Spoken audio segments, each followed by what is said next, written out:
함께하겠습니다. 매니저님 안녕하십니까? 안녕하십니까? 네. 자, 이번 주 종목 핫 종목 현대차 안 꼽을 수가 없습니다. 네. 바로 20만 원 선, 지난주까지만 해도 사실 자 이번 주 정도 되면 현대차 20만 원 선 드디어 오랜만에 넘겠구나라고 기대했는데 인플레이션 감축 법안의 이 뒤통수라고 해야 되나요? 네네. 이 뒷면, 그 양면이 있었는데 그 뒷면에 관해서 좀 악재가 됐습니다. 현대차 이야기부터 먼저 좀 해봐야 될 것 같아요. 네네. 네.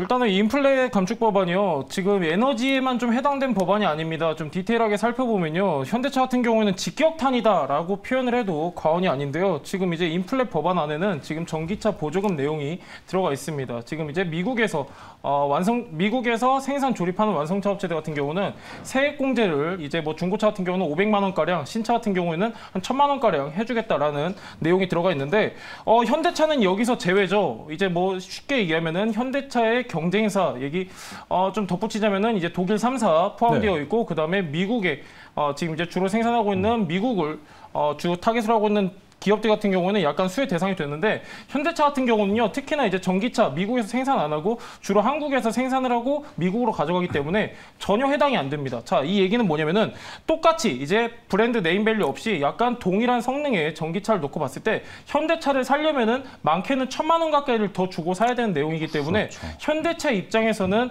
나아가 실적에까지 악영향을 미칠 수 있는 되게 중요한 뉴스 지금 작용을 했는데 사실상 현대차 같은 경우에는요. 지금 이제 조지아주 에다가 공장을 2025년에 완공하겠다라고 발표를 했습니다. 근데 중요한 건 뭐냐면요. 사실 이 법안 내용 자체가 이미 지금부터 시행입니다. 지금부터 시행이기 때문에 특히나 이제 경쟁사들 같은 경우는 당장의 수혜 기대감, 직접적으로 실적 개선에 힘입을 수밖에 없기 때문에 현대차 같은 경우는 상대적으로 지금 이제 투자 심리가 가파르게 악화되고 있는데 사실 지금 현대차 같은 경우는요. 이거를 어느 정도 빠르게 해결한다고 보면은 약간 미국에다가 지금 이제 생산 전환을 하는 방법이 있는데 그렇게 되면은 노조 측의 반발도 있고 무엇보다도 지금 이제 미국의 판매량을 따라가지 못합니다. 네. 그렇기 때문에 당장 이제 이거는 단기 악재보다는 약간 현대차한테 있어서 굉장히 큰 악재로 봐야지 우리가 맞는 것 같고 현대차 같은 경우는 지금 이제 실적에 굉장히 큰 영향을 미치는 이유가 뭐냐면 현대차 같은 경우는요. 상반기에 지금 이제 미국에서 친환경차 판매량이 현대 기합쳐서 9만 대입니다. 각각 그러니까요. 4만 대씩 판매를 했는데 특히나 지금 이제 현대차 같은 경우는요. 미국에서 굉장히 입지적으로 점유율을 확대하고 있습니다. 약간은 굉장히 의미 있는 점유율을 보이고 있는데 테슬라 같은 경우는 전기차 시장 70% 정도 점유율을 보이고 있고 2위가 바로 현대입니다. 네. 한 9% 정도 점유율을 보이고 있는데 지금 이렇게 현대의 직격탄을 맞을 수밖에 없는 이런 법안이 발효가 된다고 하면은 당장 지금 실적에 악영향을 미칠 수밖에 없는 부분이기 때문에 굉장히 크나큰 악재가 발생했다라고 보여지고 있고 현대차 같은 경우에는 최근에 지금 이제 전고점 부근에서 저항을 맞았기 때문에 약간 지금 투자 심리가 빠르게 더 악화되고 있다. 이 정도 보시면 좋을 것 같습니다. 네.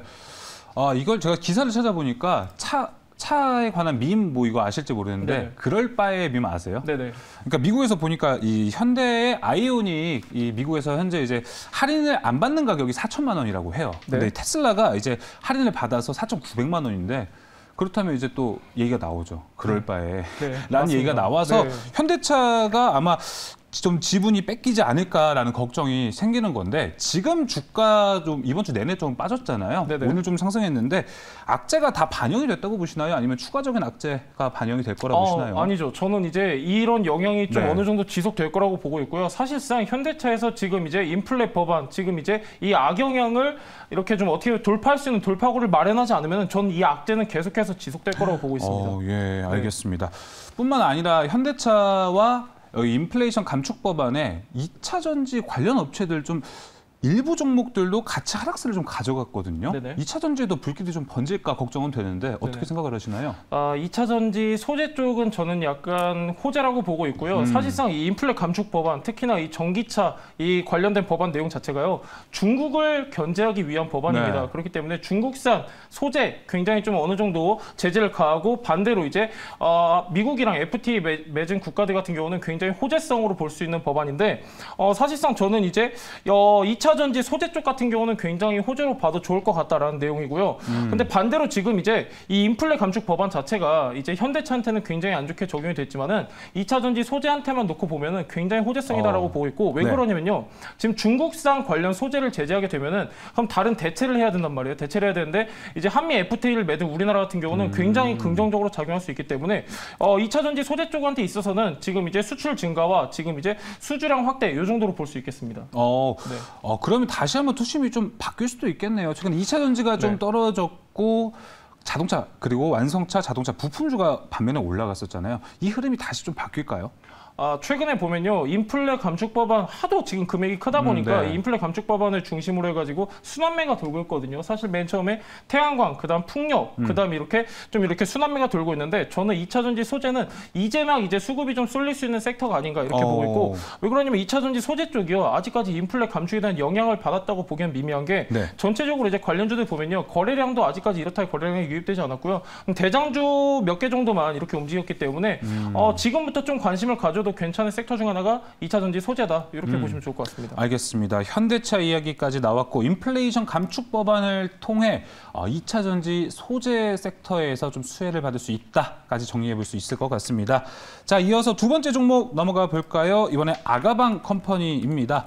자, 어제 하루만 해도 정책들이 정말 수두룩하게 나왔습니다. 지금 뭐 개별 종목 장세 아니고 이제 정책 장세 되는 거 아니냐 얘기가 나오고 있는데 아가방 컴퍼니가 근데 이제 규모가 15조 원짜리가 들어가다 보니까 오늘도 버티긴 했거든요. 이 추세 좀 이어가지 않을까 생각도 드는데 어떻게 보시나요?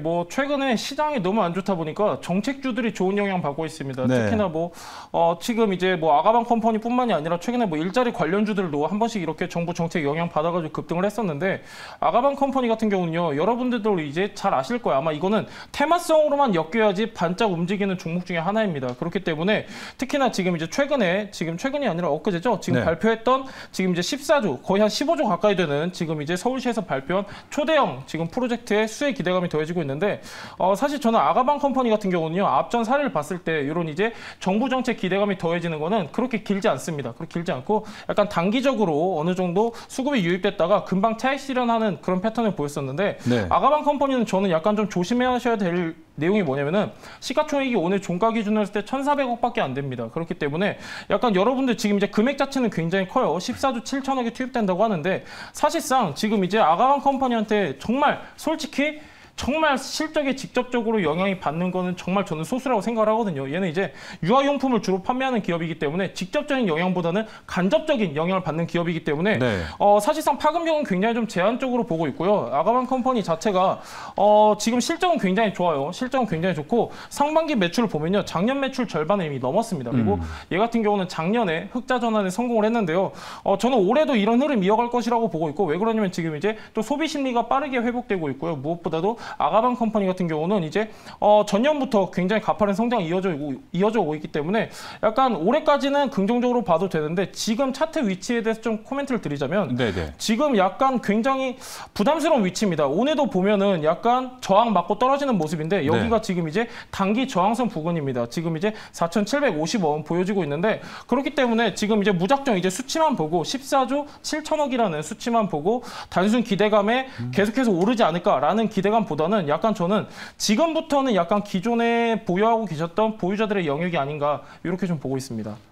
출산 장려 정책도 아무래도 주가 흐름은 이벤트는 좀 길진 않을 것이다. 단기적으로. 단기적으로 봐야 되고 이 정책 이야기가 나온 김에 지금 정책 엄청 많습니다. 우주 항공 이야기도 어제 그저께 나왔었죠. 출산 장려 방금 했었고요. 원전, 주택 공급, 일자리 그리고 기저에 지금 계속 인플레이션 감축 법안과 한해서 이제 친환경과도 관련된 종목들도 계속 많은데 정책 관련 종목 중에서 어떤 섹터를 가장 좋게 보시나요?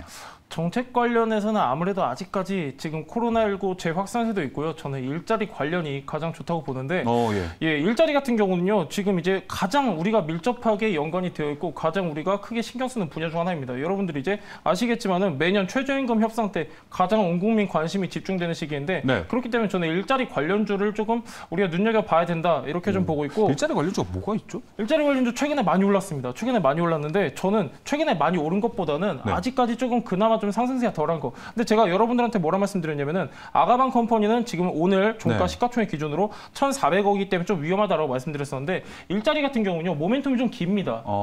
왜 그러냐면은 일자리 같은 경우는요 하루아침에 변동되지 않기 때문에 일자리 같은 경우는 좀 길게 가는 그런 성향이 있는데 저는 일자리 같은 경우는 약간 중소형주 위주로 보시는 게 좋겠다라고 좀 말씀드리고 싶고요. 최근에 좀 많이 뜬 종목들 지금 보이고 있어요. 이렇게 많이 뜬 종목보다는 근데 약간 조금 이제 시가총액 한 2천억 미만 정도로 보시면 좋을 것 같고 사실상 정책주 같은 경우는요 어떻게 보면은 단순 기대감에 오르는 거기 때문에 그냥 무작정 이제 단순 기대감에 오르는 종목이 있고 어느 정도 지금 이제 실적에 직접적으로 영향을 받을 수 있는 종목이 있는데 저는 직접적인 영향을 크게 받을 수 있는 종목들 위주로 보시는 게 좋을 것 같습니다. 일자리 정책 쪽 생소했습니다. 그래서 이쪽도 과연 이제 시총 2천억 원 이하 정도에서 노려보면 좋겠다. 그리고 최근 상승했던 종목 말고 이제 다시 한번 상승 흐름을 가져갈 수 있는 종목들 안에서 보면 좋을 것 같습니다. 자, 이렇게 아가방 컴퍼니 두 번째 종목까지 살펴봤고요. 또 이번 주 핫했던 종목 봐야겠죠. 고려산업입니다. 자원, 뭐 곡물, 지금 천연가스 이번 주에 정말 핫하게 움직였었는데요. 고려산업도 다음 주에 다시 한번 또 랠리가 될지 아마 개인 투자자분들이 정말 궁금해할 것 같아요. 예, 아무래도 지금 다시 인플레에 대한 우려도 나타나고 지금 이제 계속해서 지금 이제 곡물 같은 경우는 순환매가 돌고 있는데요. 고려산업만 놓고 보면은 얘는 이제 가축용 배합 사료를 만드는 기업이죠. 얘 같은 경우는 주로 원료를 어디서 가져오냐? 미국이랑 브라질에서 가져옵니다. 근데 얘가 왜 이렇게 좋은 흐름을 보였냐? 얘 같은 경우는 이번 주만 보더라도요. 24%까지 올랐었고 다음 날에는 16%가량 이렇게 올랐었는데 근데 중요한 건 윗꼬리가 달렸죠. 중요한 거는 이 부분인데 사실 고려산업 같은 경우는요. 직접적으로 우크라이나랑 러시아 영향은 없는데 어떤 기대감 때문에 올랐냐면요. 지금 이제 최근에 지금 우크라이나가 흑해를 통한 수출을 다시 한다라고 밝혔죠. 밝혔는데 중요한 건 뭐냐면은 원래 전쟁 이전에 수출하던 양은 약 한 600만 톤입니다. 600만 톤인데 지금 다시 수출을 재개했는데 앞전에 나갔던 양보다 18%밖에 안 나가는 거예요. 그렇게 되니까 그러니까 맨 처음에는 이제 흑해를 통한 수출이 다시 회복이 된다고 하면은 그래도 인플레가 낮아지겠구나 했는데 막상 지금 여러 오픈해 보니까 앞전보다는 훨씬 못 미치는 수치 20%밖에 안 된다는 거죠. 그렇기 때문에 다시 인플레에 대한 우려가 부각되면서 다시 이렇게 곡물주 이런 사료주들 다시 이렇게 좋은 흐름 보여주고 있는데 사실 지금 우리나라가 큰 영향을 받을 수밖에 없습니다. 우크라이나가 흑해를 통해서 수출하는 국가 중에 두 번째로 큰 양이 많은 나라가 바로 우리나라입니다. 터키에 이어서 우리나라 두 번째 이제 수입국이 되기 때문에 영향이 크게 받을 수밖에 없는데 저는 사실상 이렇게 흑해를 통한 수출 환경이 개선된다고 하더라도요. 지금 기존에 전쟁에 동원된 인원들이 있습니다. 지금 이제 농업인들도 많이 동원이 됐는데 지금 이제 흑해를 통한 수출이 정상적으로 회복된다고 치더라도 저는 이제 생산량이라든가 아직까지 다양한 변수가 있기 때문에 고려산업 같은 경우는 꾸준하게 지금 또 이제 충분히 빠졌습니다. 충분히 빠지고 기간 조정 받고 가격 조정 받았기 때문에 약간 우리가 단기적인 관점에서는 주목해 볼 만한 종목인 것 같습니다. 그럼 같은 관점에서 천연가스 관련주들은 어떻게 보세요? 지금 천연가스도 지금 뭐 인플레 감축 법안 또 이제 미국에서 또 나왔죠. 가격이 무지하게 튀어 관련 올랐습니다. 이제 계속 뉴스가 나오고 있는데 사실 지금 너무 많이 올랐어요. 너무 많이 올랐고 사실상 아까 이제 종목 설명하다시피 CS 윈드 나왔는데 CS 윈드도 제가 설명드릴 때 치를 때 아무도 안 쳐다봤거든요. 아무도 안 쳐다봤기 때문에 지금 이렇게 좋은 흐름을 가져왔는데 사실 지금 부담스러워요. 지금 이제 뭐 가스뿐만이 아니라요. 지금 이제 자원 관련주들은 너무 지금 고점에 위치했기 때문에 저는 사실 이렇게 자원 관련주보다는 정말 우리가 리스크도 지금 어느 정도 관리를 해야 되기 때문에 아직까지 지금 이제 시장에 관심을 못 받은 저평가 고성장 종목들 이게 가장 베스트인 것 같습니다. 알겠습니다. 시장에서 좀 민감하게 움직이는 자원 관련주보다는 저평가 고성장 주를 한번 보자라고 얘기해 주셨습니다. 자, 그러면 그 다음 종목 볼까요? 고평가 고성장주였던 카카오뱅크로 한번 살펴보도록 하겠습니다. 카카오뱅크는 지금 악재가 너무 많습니다. 지분 매각 있죠? 카톡 송금 금지, 그리고 오버행 이슈까지 같이 있습니다. 이제 성장성이라는 거는 제가 앞에 말씀드렸던 고성장, 고를 빼야 되지 않을까라는 생각이 들어요. 지금이 어떻게 보면은 기술주들한테는 가장 추운 시즌인 것 같습니다. 금융주 아닌가요? 뭐 기술주인데 맨 처음에 이제 카카오뱅크 같은 경우는 지금 이제 기술주에 대한 기대감이 컸기 때문에 카카오뱅크를 일단 우리가 지금 시점에서 놓고 보면요 사실상 얘는 지금 최근에 두 가지 악재가 있었죠. 말씀해 주셨다시피 금융위원회에서 지금 이제 발표한 전자금융거래법 내용이 있었고 두 번째는 이제 블록딜 내용도 있었습니다. 근데 저는 사실상 이 전자금융거래법 내용은 이미 이제 해명을 했지만은 아직까지 투자 심리는 살아나지 않고 이제 더군다나 지금 여기에 큰 내용은 뭐냐면은 바로 블록딜입니다. 지금 이제 KB국민은행이 지금 이제 블록딜 내용이 가장 크게 작용을 했는데 왜 크게 작용을 했냐면요. 지금 일단은 가장 큰 내용 중에 하나가 뭐냐면은 KB국민은행이 사실상 카카오뱅크의 3대 대주주였습니다. 그러니까 3대 대주주가 지금 블록딜을 했다는 자체가 투자 심리에 굉장히 큰 악영향을 미치고 있는데 카카오뱅크는요 지금 이제 굉장히 주가가 많이 빠졌어요. 사실 네. 이제 아까 말씀하셨다시피 굉장히 고평가되었을 때는 10만 원 가까이 되는데 지금 3만 원 밑이죠. 대충 단순 계산으로 보더라도 3분의 1 토막 났는데 저는 사실상 카카오뱅크는 더 빠질 것 같습니다. 더 빠질 것 같고 네. 사실 카카오뱅크 비롯한 지금 뭐 기술주 성장주들 지금 굉장히 춥습니다. 우리나라뿐만이 아니라 미국도 마찬가지인데 그나마 미국에는 최근에 좀 반등을 했거든요. 저가 매수에 유입이 되면서 좀 반등을 보여줬는데 우리나라는 아직까지 이렇다 할 반등이 안 나왔고 무엇보다도 투자 심리가 계속해서 악화되고 있기 때문에 저는 카카오뱅크는 지금 춥지만 앞으로도 좀 더 춥지 않을까 이렇게 좀 보고 있습니다. 네, 알겠습니다. 네. 자, 카카오뱅크 그러면 추가적으로 네. 성장주들 카카오 주가도 지금 안 좋거든요. 네. 카카오 이어서 불길이 네이버까지도 번지지 않을까라는 우려감은 있어요. 성장주 겨울 지금 시작된 거라 보시나요? 사실 앞전부터 아니, 시작됐다고 카카오뱅크만? 보고 있고 카카오뱅크만 놓고 봤을 때요. 네. 카카오뱅크는 저는 더 추울 것 같습니다. 더 추울 것 같고 왜 그러냐면은 아직까지도 지금 카카오뱅크 같은 경우는 외국인 비중이 높고 지금 좀 무거워요. 카카오뱅크 자체가 무거운데 지금 이거를 끌어올리려면은 이렇게 무거운 애들을 끌어올리려면은 굉장히 대형 호재가 터져야 된단 말이에요. 예. 대형 호재가 터져야 되는데 사실상 아직까지 이렇게 좀 눈 뜨고 찾기가 힘듭니다. 힘들고 사실상 호재가 없고 지금 이제 외국인 비중이 큰데 거기에다가 지금 이제 투자 심리가 악화되다 보니까 카카오뱅크 같은 경우는 약간 여기서 조금 더 추울 것 같다라고 네. 지금 예상을 하고 있는데 반대로 생각하면요. 카카오뱅크 같은 경우는 지금 이제 빠질 대로 많이 빠졌기 때문에 약간 반발성 매수세를 유입을 기대해봐도 되는 자리긴 그러니까요. 하지만 아직까지 이렇게 매수 시점으로 보지 마시고요. 조금 더 빠졌을 때는 단기 매수 관점으로도 보셔도 좋을 것 같습니다. 네, 오늘 수급 보니까 네. 기관에서 어제부터 엄청난 양을 매도했고 네네. 개인하고 외국인이 다 쓸어 담았더라고요. 원래 기술적 분석 측면에서 볼 때는요. 저희가 진바닥을 판단하는 기준이 바닥에서 대량 거래가 터지고 매물 소화하는 과정을 거치면은 진바닥이라고 보는데 네.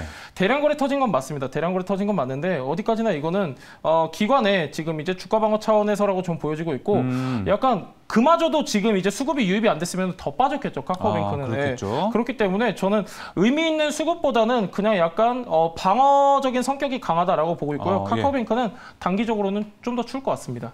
알겠습니다. 카카오뱅크 전망까지 들어봤습니다. 자, 이어서 마지막 종목 살펴보겠습니다. HMM. 해운주 피크아웃이 사실 한 3달 전, 2달 전부터 이야기는 거론됐었는데 시작이 된 것 같습니다. 네. 그래서 해운주에 관해서 이제 엑시트 전략을 또 가져가야 될 거 아닐까라는 생각도 들어요. 뭐 해운주도 해운주인데 사실상 지금 이제 뭐 조선 기자재 관련주들이 최근에 수급이 좋았지 않습니까? 네. 근데 사실 HMM만 놓고 보면요. 얘는 조금 정말 솔직히 얘기하면은 얘 종목 하나만으로도 한 20시간은 설명드릴 수 있는 종목입니다. 내용이 너무 많죠. 네. 지금 벌써부터 피곤하신 것 같은데 사실 이제 국내 최대 컨테이너 선사죠. 근데 HMM 같은 경우는요. 3년 전만 하더라도요. 골칫거리였습니다. 왜 그러냐면은 공적 자금만 7조 넘게 들어갔지만은 실적 회복이 안 됐는데 최근에 코로나19로 이제 발생이 되면서 얘 같은 경우는 운임 비용이 증가를 하고 실적 개선에 성공하면서 현금성 자산도 굉장히 많아요. 뭐 12조, 13조다 이런 내용이 많은데 사실 HMM 같은 경우는 지금 이제 내용 자체가 뭐 매각 이슈도 있지만은 사실상 저는 실적에 대해 먼저 좀 말씀을 드리고 싶습니다. 일단은 컨테이너 운임 지수 기본이 되는 지표가 있습니다. 상하이 컨테이너 운임 지수 그렇죠. 지표가 있는데 이게 이제 코로나 영향으로 인해서 코로나 시국 때는 5,100포인트까지 올라갔어요. 그러다가 지금 이제 거품이 빠져가지고 3,500포인트인데 저는 사실 이것도 거품이라고 보고 있습니다. 사실 지금 3,500인데 지금도 저는 거품이라고 봐요. 원래 앞전에 훨씬 더 낮았기 때문에 아직도 거품이 빠져야 된다. 운임지수 빠져야 된다. 지금 이제 5,100포인트에서 거품이 좀 빠져가지고 3,500포인트인데 그것만으로도 지금 이제 힘들어한단 말이에요. 근데 HMM 같은 경우는 저는 컨테이너 운임 지수가 더 빠지고 그렇게 되면은 실적이 더 악화될 수밖에 없기 때문에 사실 저는 HMM 같은 경우는 좀 더 빠진다고 보고 있고요. 굳이 나는 HMM 한번 매각 이슈 때문이라도 건드려보고 싶다 하시는 분은 전저점 부근 1월 28일 21,100원 있는데 이 구간에서는 그래도 공략을 한번 고려해볼 수 있겠지만은 아직까지는 좀 더 빠질 여력이 많다. 이 정도 보시면 좋을 것 같습니다. 더 빠질 여력이 많다. 그리고 이 운임 지수가 최근에 아직도 거품이 좀 껴있다라고 얘기를 해주셔서 지금 운임 지수가 이렇게 하락을 하고 있고요. 원자재 가격도 좀 더 빠지고 있는 추세다 보니까 WTI와 SO일 간의 상관관계, 운임 지수와 HMM의 상관관계가 동일하게 가고 있네라는 생각이 좀 들어요. 예, 어느 정도 커플링 되는 모습입니다. 실적도 되게 좋았고요. 이 분기 실적이. 그래서 이쪽은 확실히 좀 피해야 되는 섹터가 확실시 되고 있다고 보시나요?